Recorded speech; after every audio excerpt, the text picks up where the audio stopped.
Assalamualaikum warahmatullahi wabarakatuh. Perkenalkan, nama saya Siti Sofia Aprilia dengan NIM 21234019, Program Studi Perpustakaan dan Ilmu Informasi, Jurusan Bahasa dan Sastra Indonesia dan Daerah Universitas Negeri Padang.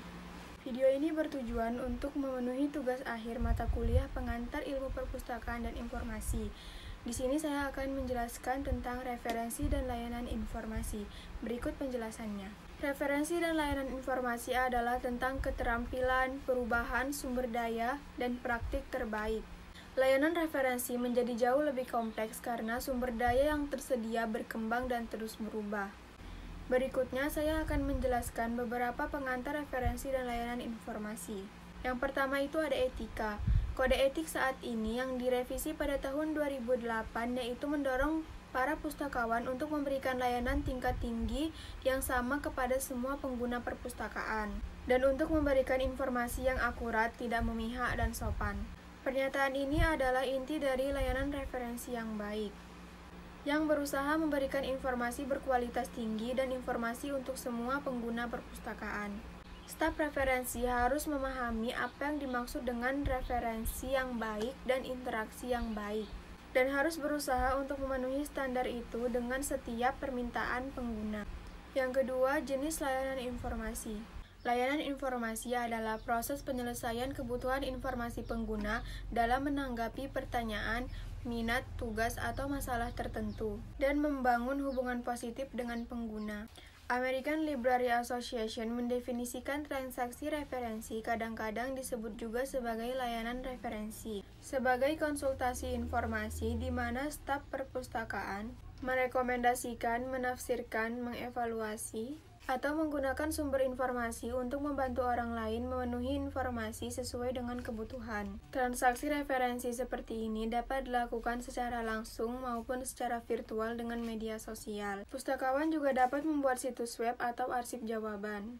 Yang ketiga, menjawab pertanyaan referensi. Mengkategorikan pertanyaan referensi sesuai dengan tipe adalah cara yang berguna untuk memahami kekhawatiran tersebut. 3 jenis referensi umum pertanyaan adalah pertanyaan referensi siap pakai, pertanyaan penelitian, dan verifikasi bibliografi. Pustakawan harus mengarahkan pengguna melalui proses mencari informasi daripada hanya memberikan solusi. Pustakawan yang terkadang membantu pengguna dengan pertanyaan referensi siap pakai dapat memilih bagian referensi siap pakai dari sumber daya yang paling umum digunakan baik di media cetak atau situs web perpustakaan untuk menjawab pertanyaan singkat. Biasanya bagian seperti itu termasuk ensiklopedia serbaguna, kamus, almanak, dan buku pegangan umum. Yang keempat, layanan penasihat pembaca. Layanan penasihat pembaca adalah pencarian untuk menempatkan sumber daya yang tepat di tangan pembaca yang tepat, meskipun tidak ada pengganti untuk pengetahuan atau pengalaman pustakawan itu sendiri.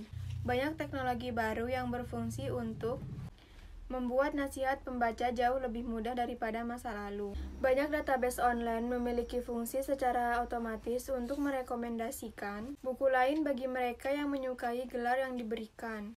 Yang kelima, instruksi literasi informasi.